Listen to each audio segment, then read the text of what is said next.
Every one of us has something that we want to achieve in our lifetime. We all have a dream of something. We all have something that when we think about it, we get energized. We all have a bucket list. There's things that we want to do, whether it's traveling the world or starting a business, something that's going to propel us forward in the future and get us out of the rut that we're stuck in every single day, or what seems like every single day we're constantly stuck in this rut. And whatever that is for you, only you know that, right? So when we get energized about it, we want to go tell people. We want somebody else to be excited about whatever that is right along with us. So because we want somebody else to be just as excited as we are about whatever the idea is, then we go and tell somebody. You know, we go tell our best friend or our spouse or our parent, somebody, you know, hey, I got this great idea and I think I can make it happen. It fills me with energy. It drives me. And then inevitably, that person that we should feel as excited about our idea, they just shit all over it. Welcome back to another episode of Sweat Talk. My name is Chad. So everybody's got opinions. Everybody has their own opinion of what's achievable, what's possible, and what's not. And how many times have you had an idea of something that you were excited about, and you went and told somebody, and that's exactly what they did, was they just shit all over you. They told you that you need to be more sensible, you need to be more logical. And the craziest part about that is oftentimes those people that we tell that beat us down the worst is probably our parents. It's either our parents or our friends. And when they shoot us down or they put that wave of doubt into our minds, it's not to be negative. It's not in a negative way.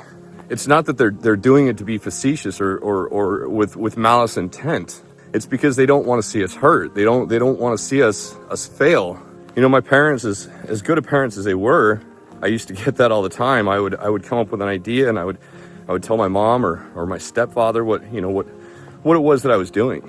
I would receive nothing but negative feedback. I would receive nothing but the what ifs. You know, you have to think this through. You have to think that through. What about this? And it was all of the what ifs. You know, what if this didn't work out? It was all about trying to plan for the future of the failures or the difficulties that could potentially make it extremely difficult for me to achieve my goals. So most of the time when we share our good news with other people that we think that are going to be excited about our ideas or our concepts, they're the wrong people.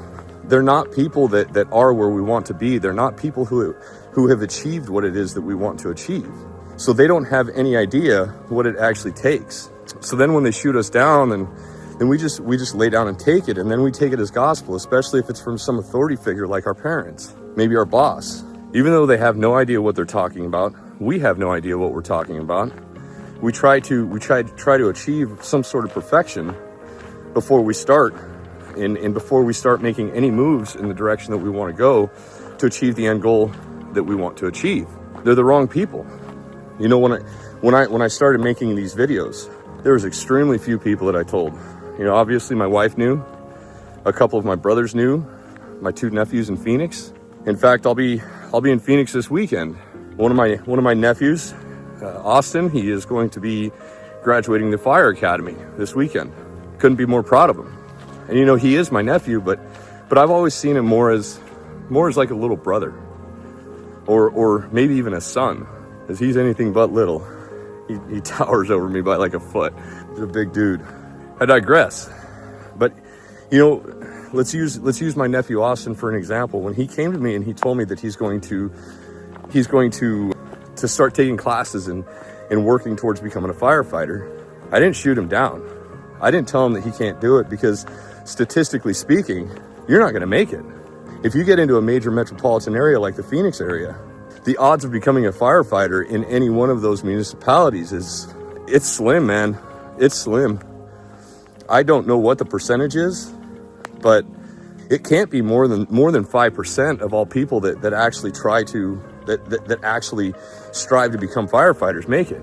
Most people won't make it to the fire academy, and then they're going to be failing out of the fire academy. At no point in time did I ever put that doubt in his mind. In fact, it was nothing but encouragement. I've never been there. I don't know what it takes. I have no idea. But I know that it's possible for him to achieve it. I know that it's possible for anybody to achieve it. But I know my nephew, he came to me and he told me about his dream of becoming a firefighter and that he was going to pursue it. And he knew that he wasn't going to be getting a bunch of flack or negative feedback. You know, when he told me, he knew that he was going to get nothing but encouragement, because that's how I've always been. I've always encouraged everybody around me to pursue their dreams and their goals, to achieve what it is that they want to achieve. My nephew, another nephew, it's Austin's little brother. His name is Todd Lisenby. He's a real estate agent in the Phoenix metro area. So if you guys need a real estate agent in the Phoenix metro, give Todd Lisenby a call. Look him up, Google him. You'll find him. He's an amazing guy, absolutely wonderful dude. And he is crushing it with his real estate business. Crushing it. Same thing. He came to me and told me that I'm going to start doing real estate. I'm going to start selling houses. Do it, man. Do it. And be the best at it that you can possibly be. You want that Audi R8? You want that Hellcat? There you go. That's your key to winning. But then if you try to talk to somebody who suffers from analysis paralysis, then they're going to talk about all of the negatives, or the potential negatives, or all of the negative outcomes that are potential. And we're going to get that negative feedback because we didn't just shut up and win. We didn't just do what we knew to do and go again and fight those battles of difficulty along the way. Instead, that wave of doubt that we have that we can't achieve it, we just let that wave crash, and it crashes right on top of us. So then what happens? We just lay down and take it. We think that because we couldn't do it, or because whoever it was that we know that attempted it and failed didn't do it, then we think that we're going to be a part of that statistic as well. You know, if I would have told somebody that I'm going to build a YouTube channel and I'm going to get 150,000 subscribers in 5 months-ish, 100,000 subscribers in 5 months, how many people would have told me that you're fucking stoned? What the hell are you smoking? So then all of the negativity and doubt when I told people my goal, you know, because what's crazy is the exponential curve that happens when we actually put ourselves out there, when we actually start chasing whatever it is that we dream of. There's an exponential growth curve. When we start, we have no idea what is the first step? What is the first course of action that we can take? So a lot of times when we tell those people our good news or our exciting ideas, you know, we might be asking them, hey, you know, some sort of feedback. What do you think is the first step I should take? What is the first thing I should do in order to achieve end goal?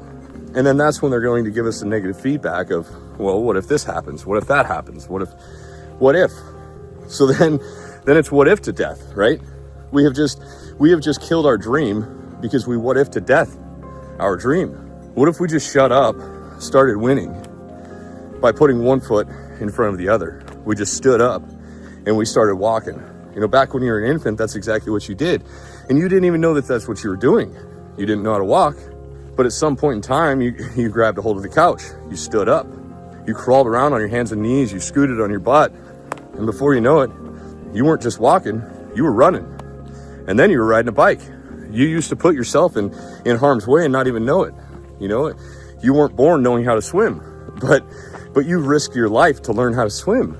You know, you did have mom and dad sometimes sitting there watching over you as you were learning how to swim. You did have mom and dad sitting there watching you as you were learning how to walk. There were people in the background that were keeping you safe and keeping you out of harm's way. And they're still there in this exact same situation that I'm talking about. But you don't even have to tell them what it is that you're doing. You do have cheerleaders in the background. The problem is most of the time people aren't going to be cheering you on until they start seeing the success. You know, I'm sure many of you guys have heard of the golden rule, right? Treat others how you want to be treated. Have you ever heard about the internal golden rule, which is love yourself how you wish other people loved you? Have you ever thought about that? You know, the conversations that we have with ourselves, they're only reinforced.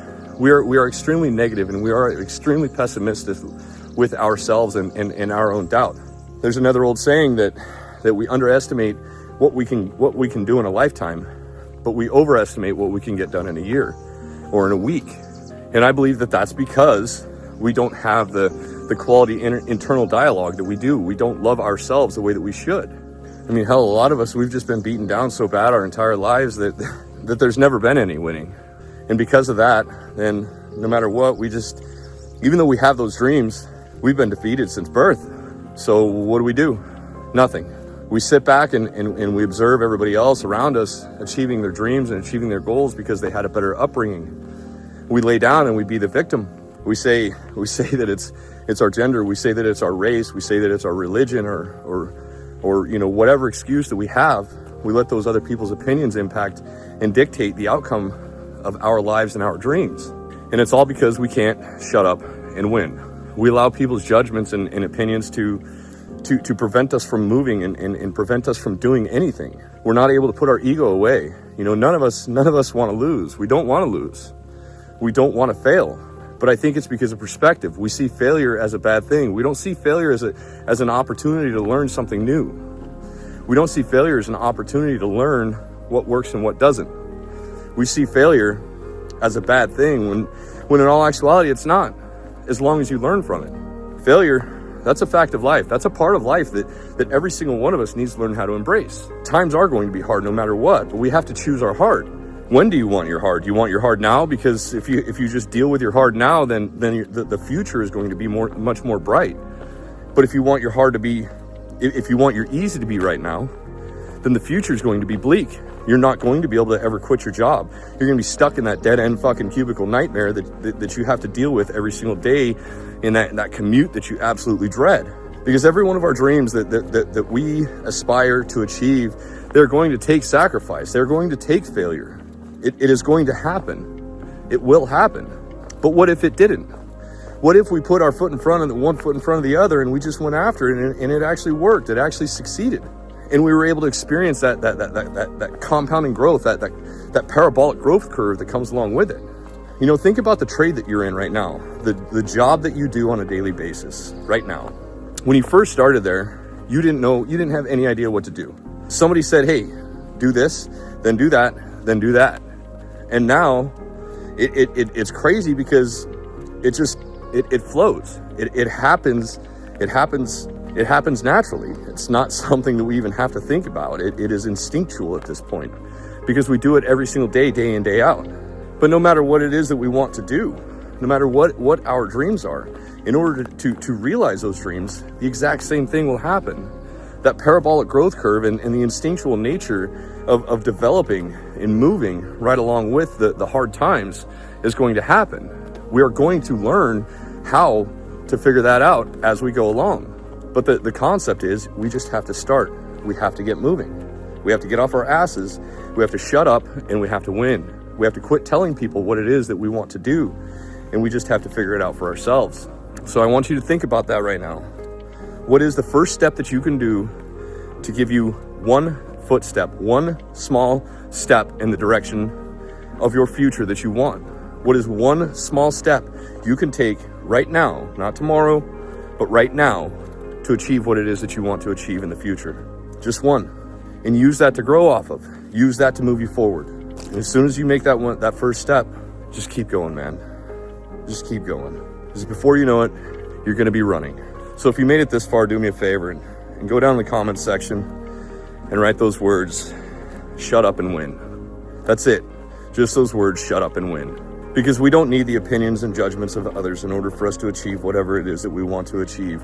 The internal dialogue that we have with ourselves is the most important conversation that we can possibly have.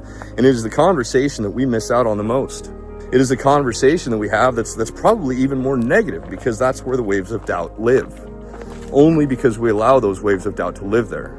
So if we just shut up and win, then we'll be able to surf those waves of doubt in the seasons of life that are going to happen, and we're not going to have to give a shit anymore. So that's all I got for today, guys. I want to thank you guys for those super thanks that you keep giving me.